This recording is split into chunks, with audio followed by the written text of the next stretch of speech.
Pada episode sebelumnya, Desa Rancabuaya digegerkan dengan meninggalnya seorang warga dengan kondisi yang sangat mengenaskan. Tubuhnya kempis, tak ada darah yang tersisa. Bagian kepalanya bolong. Geni yang saat itu sedang beli obat untuk ayahnya, ia melihat kejadian yang sangat mengenaskan. Geni yakin kalau pelakunya adalah Pocong Duloh, sebab dari tanda-tanda lukanya sangat jelas hanya Pocong Duloh lah yang mampu melakukan itu.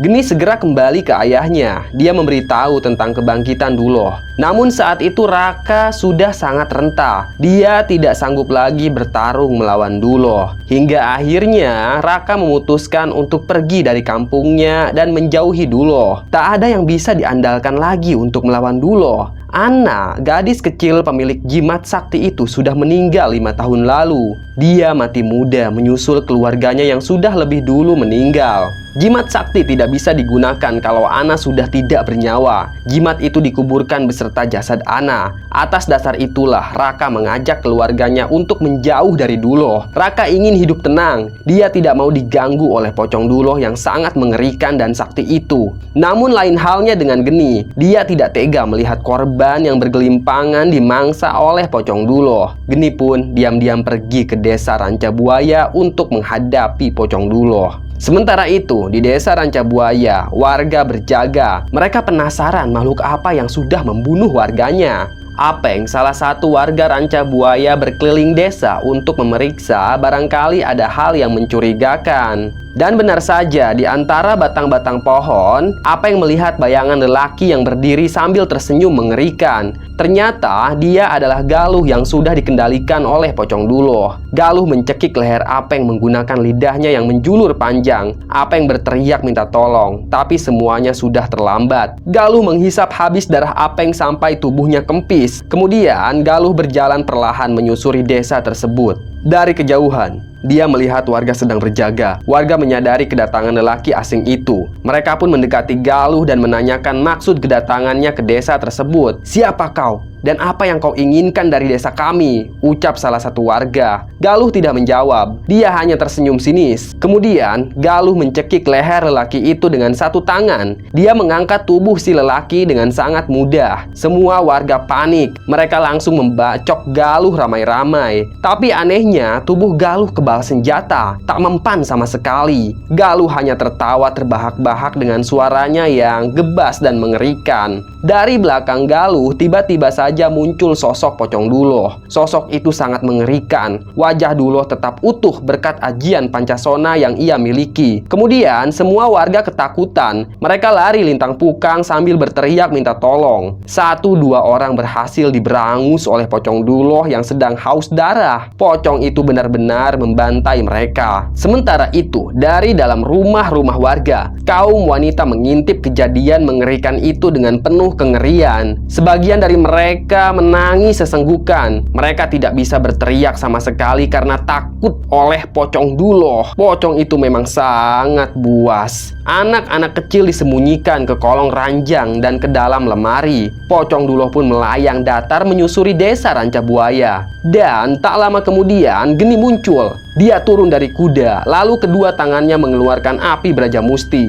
Geni tak takut sedikit pun melihat Pocong Duloh di hadapannya. Wanita itu pun berteriak sambil berlari sekuat tenaga menghampiri Pocong Duloh. Sementara itu, di samping kanan Duloh ada Galuh yang sedang dikendalikan oleh Pocong Duloh. Wajah Galuh penuh dengan darah. Dia lari menghampiri Geni. Kemudian Geni lompat sekuat tenaga. Dia menghujamkan kedua tangannya yang penuh dengan api Brajamusti. Galuh terpental, sementara Pocong Duloh tidak. Pocong itu tidak bergerak sama sekali. Dia malah tertawa terbahak-bahak sambil berdesis mengucapkan kata getih. Leher Geni pun dililit oleh lidah Pocong Duloh. Tubuh Geni diangkat. Geni kesulitan bernapas, tapi kedua tangannya berusaha membuka mulut Duloh agar lebih lebar. Kemudian Geni berteriak, "Binasalah kau!" teriak Geni sambil menghujamkan api Brajamusti ke mulutnya Duloh. Api itu sangat besar berkobar-kobar. Hentakannya menimbulkan efek efek kejut yang sangat dahsyat. Beberapa atap rumah sampai terpental karena hentakan ajian Braja Musti yang dikeluarkan Geni sangat kuat. Tubuh Duloh hancur lebur, kulit dan tulangnya acak-acakan. Itu jelas bukan ajian Braja Musti sembarangan. Geni seumur hidupnya belum pernah mengeluarkan Braja Musti sedahsyat itu.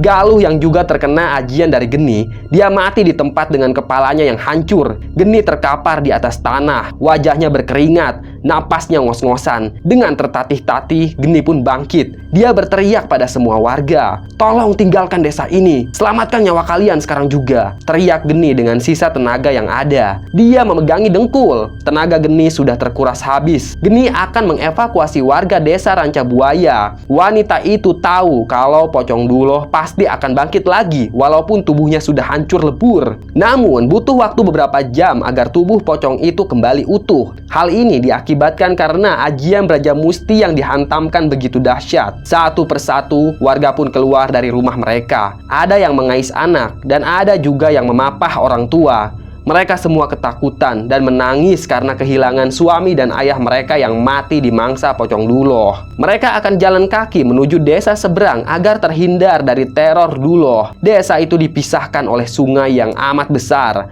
Ada jembatan gantung di sungai itu.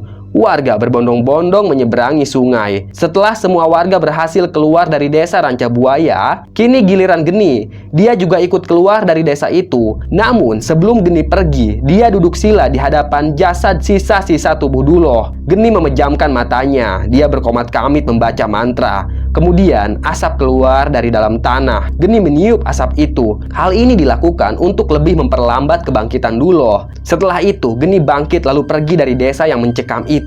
Geni naik ke atas kudanya dan kembali mendatangi kampung kecil tempat ayah dan suaminya istirahat. 3 jam setelah kepergian Geni, perlahan bercak-bercak daging Pocong Duloh yang berserakan bergerak-gerak. Daging itu tidak tertiup angin, namun bergerak-gerak dengan sendirinya. Dari langit malam yang gelap gulita, terdengar suara desis manusia yang seolah merapalkan mantra-mantra mengerikan. Suara itu adalah ratusan demit yang menghuni tubuh Duloh. Mereka menunggu Duloh agar utuh kembali sehingga ratusan demit itu bisa menghuni tubuh Duloh tersebut. Kain putih yang berceceran juga bergerak-gerak, kemudian merayap menyatu kembali. Perlahan bagian tubuh Duloh menyatu kembali. Tubuh pocong itu kini utuh berkat ajian Pancasona yang dimilikinya. Namun kini Duloh tidak bertuan. Tidak ada yang mengendalikannya sama sekali. Duloh berdiri di tengah-tengah desa Rancabuaya yang sepi itu. Kemudian perlahan tubuh Duloh melayang dan hilang begitu saja. Mari kita lihat desa seberang yang menjadi pengungsian warga. Desa itu memang dinamakan seberang karena letaknya terisolasi dari desa-desa lain, dan untuk menuju ke sana harus menyeberangi sungai.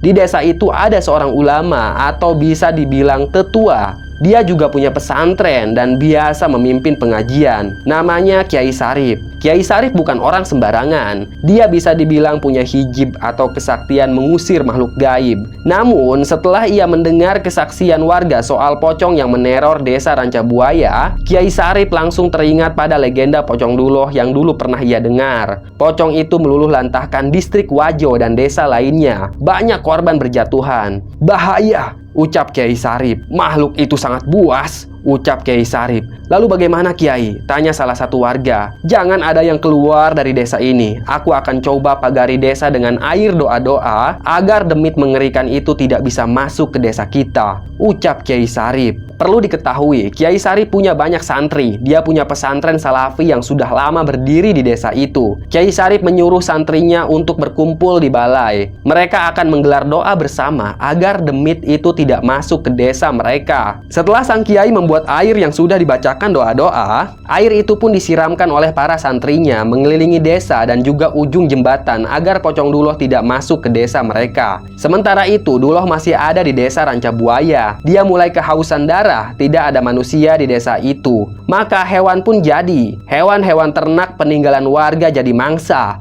Bangkai ayam tergeletak di mana-mana. Setiap malam Duloh memangsa hewan ternak yang ditinggalkan warga Rancabuaya, seperti kambing, Kambing setiap malam melenguh kesakitan saat pocong itu menggigit lehernya. Duloh menghisap habis darah kambing sampai kempis tak tersisa. Belum lagi kerbau, ada sekitar 20 kerbau yang sudah dibunuh pocong Duloh. Hingga pada suatu malam, hewan ternak di sana sudah habis. Duloh kehabisan stok darah. Dia meraung-raung sepanjang malam. Raungannya terdengar sampai ke desa seberang, membuat penduduk desa di sana bergidik ngeri. Mereka sangat ketakutan. Duloh tentu mencium bau darah penduduk desa seberang. Namun, dia tidak bisa masuk ke desa itu karena desanya dikelilingi oleh air doa-doa. Tepat di malam Jumat, tampaklah seorang pria yang mendatangi desa Rancabuaya. Pria itu bernama Ende. Dia mengenakan baju warna hitam dan celana hitam. Lelaki itu membawa mandau atau senjata khas Dayak. Tentu, itu bukan mandau sembarangan. Itu adalah mandau sakti yang bisa melumpuhkan makhluk halus. "Aku merasakan kehadiranmu," ucap lelaki itu. Sudah lama sekali Ende mencari pocong Duloh.